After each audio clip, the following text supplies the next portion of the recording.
Friends, अगर से आपने मेरा चैनल अभी तक सब्सक्राइब नहीं किया है तो सब्सक्राइब कीजिए, शेयर कीजिए और लाइक कीजिए। Hello friends, welcome back to the channel story tree. आज जो हम कहानी पढ़ने वाले हैं उस कहानी का नाम टू डियर है, जिसके लेखक लियो टॉल्स्टॉय हैं। कहानी के कैरेक्टर्स: किंग, जो मोनाको नाम के एक छोटी सी कंट्री का किंग होता है।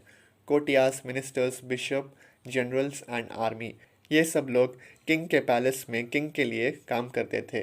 जजेस, prosecutors, juryman, barrister and minister of justice. और कहानी का आखिरी कैरेक्टर क्रिमिनल। यह एक कहानी का एक मेन कैरेक्टर है जो एक हत्यारा था। इस कहानी के दो मेन कैरेक्टर किंग और क्रिमिनल हैं। कहानी: फ्रांस और इटली के बॉर्डर के पास एक छोटा सा किंगडम था जिसका नाम मोनाको था। उस किंगडम में सिर्फ 7,000 इनहैबिटेंट्स थे। इनहैबिटेंट्स का मतलब है शहर में रहने वाले लोग। वह किंगडम इतना छोटा था कि अगर उस किंगडम की लैंड वहाँ के रहने वाले लोगों में डिवाइड कर दी जाए तो हर एक इनहैबिटेंट को 1 एकड़ भी नहीं मिलेगी। लेकिन इस छोटे से किंगडम में भी एक रियल किंगलेट था। किंगलेट का मतलब है a king ruling over a small area और स्मॉल कंट्री, जिसके पास पैलेस, कोर्टियार्स, मिनिस्टर्स, बिशप्स, जनरल और एक छोटी सी आर्मी भी थी जिसमें सिर्फ 60 मैन थे। मोनाको के किंग ने अपने और कोर्टियार्स और दूसरे ऑफिशियल के गुजारे के लिए लोगों से टैक्स कलेक्ट किया करते थे। टैक्सेस जैसे कि tax on tobacco, wine and spirits और पोल टैक्स। इस प्रकार के टैक्सेस लोगों से मोनाको में कलेक्ट किए जाते थे। टैक्सेस से जो पैसे कलेक्ट किए जाते थे वे किंग के लिए इनएडिक्वेट थे। कारण था वहाँ की बहुत कम पॉपुलेशन, इसलिए किंग ने एक new and special source of income ढूंढ निकाला।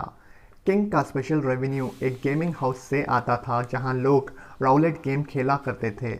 लोग भले ही हारे या जीते, गेमिंग हाउस के कीपर को कुछ परसेंटेज ऑन टर्नओवर ज़रूर मिलता था, जिससे गेम हाउस के कीपर को बहुत प्रॉफिट होता था और उसी प्रॉफिट में से किंग को एक बड़ी रकम यानी कि बहुत पैसा दिया जाता था। गेमिंग हाउस के कीपर किंग को इतना पैसा इसलिए देते थे क्योंकि पूरे यूरोप कॉन्टिनेंट में सिर्फ मोनाको में ही इस प्रकार के गेमिंग हाउस थे।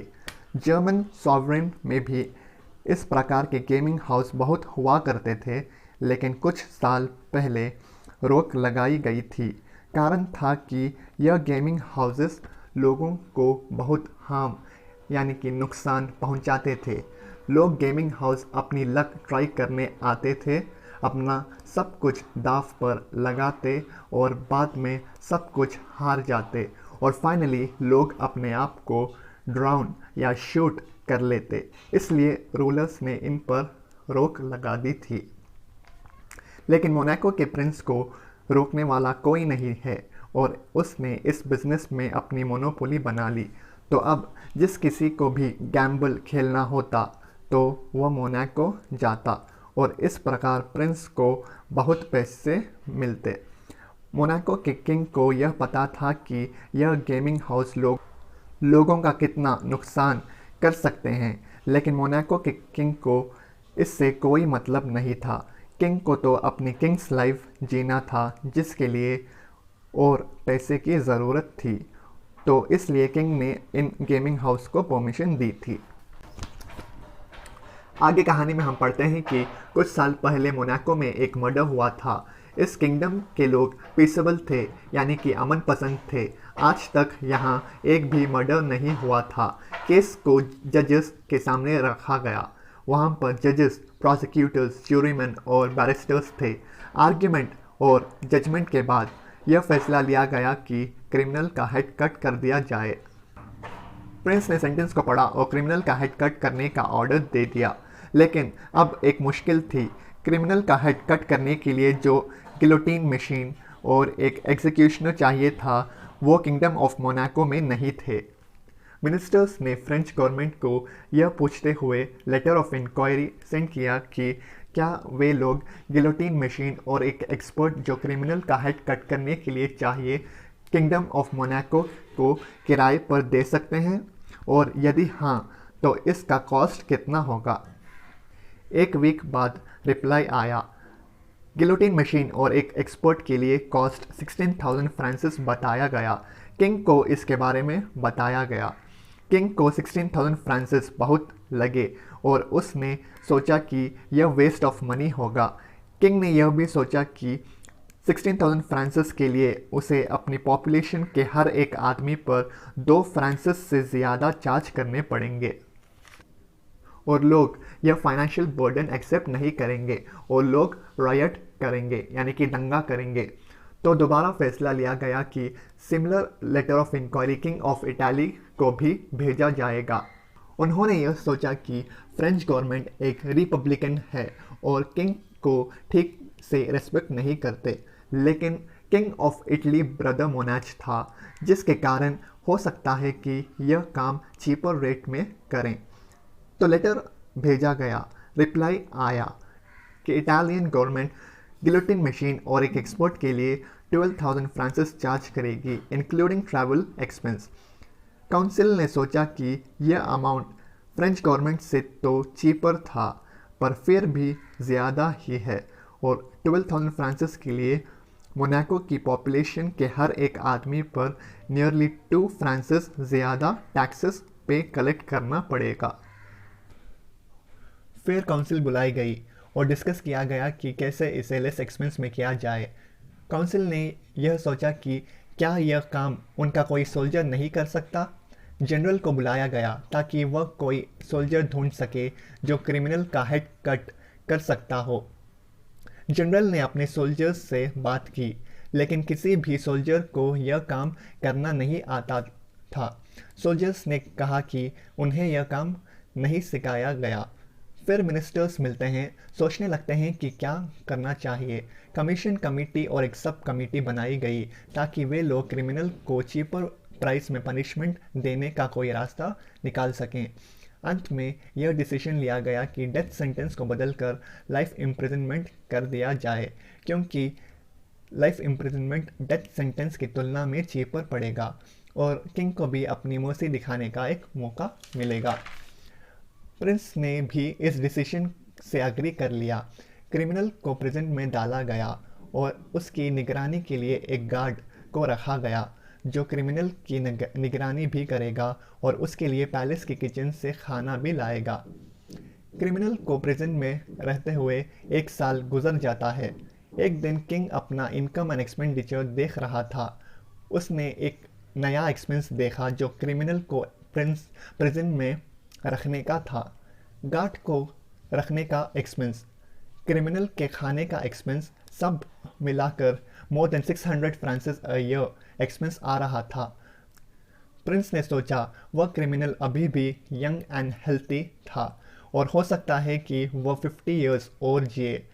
किंग इस एक्सपेंस के बारे में परेशान होते हुए अपने मिनिस्टर्स को बुलाता है और क्रिमिनल को पनिश करने का चीपर रास्ता तरीका ढूंढने को कहता है, क्योंकि प्रेजेंट प्लान बहुत एक्सपेंसिव है।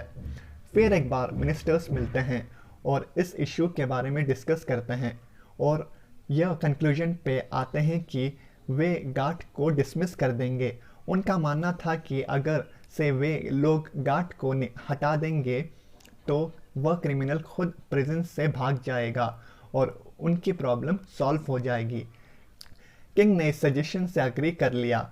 गार्ड को डिसमिस कर दिया जाता है और वे लोग इंतज़ार करते हैं यह देखने के लिए कि अब वह क्रिमिनल क्या करेगा, लेकिन कुछ भी प्लान के अनुसार नहीं होता है। डिनर के वक्त क्रिमिनल प्रिजन से बाहर आता है।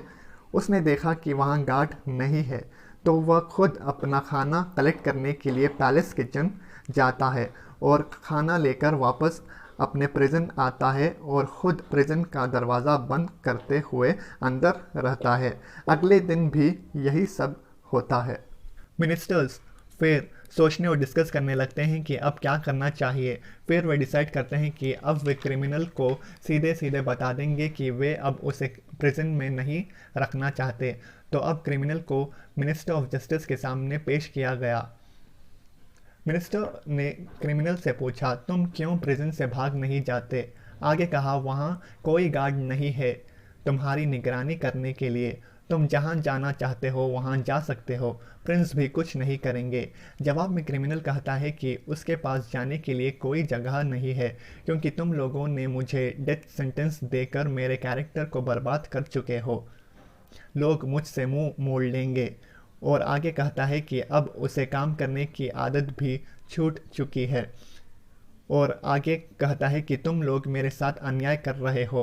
पहले मुझे मौत की सज़ा, मृत्यु दंड यानी कि डेथ सेंटेंस देने वाले थे, लेकिन यह सज़ा नहीं दी गई, लेकिन मैंने कुछ नहीं कहा। फिर मुझे लाइफ इम्प्रिजनमेंट की सज़ा दी गई, जिसमें मेरे लिए एक गार्ड रखा गया जो मेरे लिए मेरा खाना लाता था, लेकिन आप लोगों ने उसे भी हटा दिया, जिसके कारण मुझे खुद अपना खाना ले आना पड़ता है। लेकिन मैंने इस बात की भी कोई कंप्लेन नहीं की। और अंत में कहता है कि वह यहाँ से नहीं जाएगा, वह इस बात से अग्री नहीं कर सकता। फिर एक बार काउंसिल बुलाई गई और क्रिमिनल के इशू के बारे में डिस्कस किया गया। वे लोग इस कंक्लूजन पर आते हैं कि क्रिमिनल से छुटकारा पाने का एक ही रास्ता है।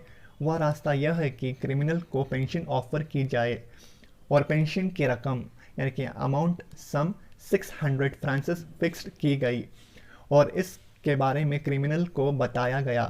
क्रिमिनल ने पेंशन के ऑफर को एक्सेप्ट कर लिया और कहा कि वह यहाँ से चला जाएगा, लेकिन एक कंडीशन पर कि उसे पेंशन रेगुलरली मिलना चाहिए। तो अब यह मैटर सेटल हो गया। क्रिमिनल को अपनी 1/3 एन्युटी एडवांस में मिल गई। क्रिमिनल दूसरी कंट्री चला गया। वह उस कंट्री के फ्रंटियर के पास रहने लगा। फ्रंटियर का मतलब है a border separating two countries, जो मोनाको से सिर्फ quarter of an hour by rail की दूरी पर था। यानी कि उस कंट्री से मोनाको तक का सफ़र ट्रेन से सिर्फ क्वार्टर ऑफ एन आवर का था। क्रिमिनल ने वहाँ बिट ऑफ लैंड खरीदी और मार्केट गार्डनिंग स्टार्ट कर दी और अपनी ज़िंदगी आराम से जीने लगा। क्रिमिनल हमेशा प्रॉपर टाइम पर अपनी पेंशन निकालने जाता है। पेंशन के पैसे मिलने के बाद गेमिंग हाउस जाता है। 2 और 3 फ्रांसिस दांव पर लगाता है, कभी हारता है कभी जीतता है, और बाद में घर लौट आता है। वह अपनी ज़िंदगी शांति प्रिय और अच्छी तरीके से जीने लगता है। और ये कहानी समाप्त होती है।